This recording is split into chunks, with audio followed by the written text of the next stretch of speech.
Yes, in fact, it is the shortest-lived prime minister since 1958, since the creation of the Fifth Republic by Charles de Gaulle, as you mentioned. And this is getting very difficult for President Macron. He doesn't have many options left. We're going already through 5 prime ministers in less than 2 years. This one only lasted for 3.5 weeks. He tried to form a cabinet last night. This cabinet lasted for basically 12 hours before the Republicans decided to pull out. And the Socialists, they want to bring the retirement reform back in Parliament, which is something that Macron is not prepared to do, because remember, this reform in 2023 passed after months of protests in the streets. So he may have to speak, President Macron, in the next few hours. Will he call for new snap legislative elections?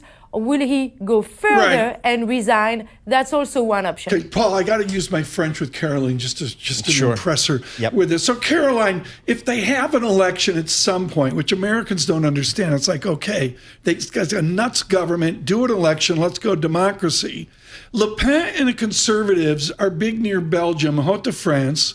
I guess they're big in places like Bourgogne, Franche-Comté region down south. Where are the conservatives in all this? The Nigel Farage, the President Trump. Where is that conservative voice in France?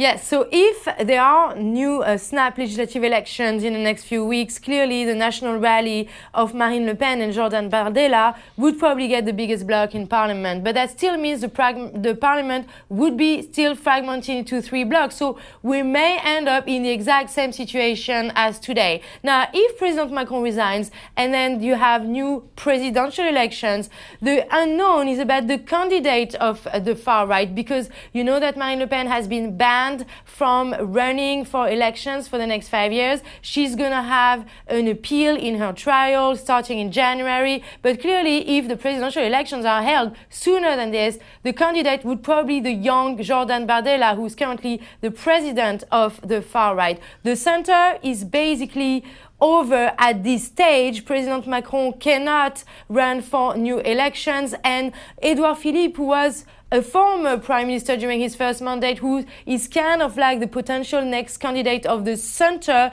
is very weak at the moment. He actually refused to join the cabinet last night, and he would only get about 15% of the vote. So unlikely he would get elected at this stage if elections were held today.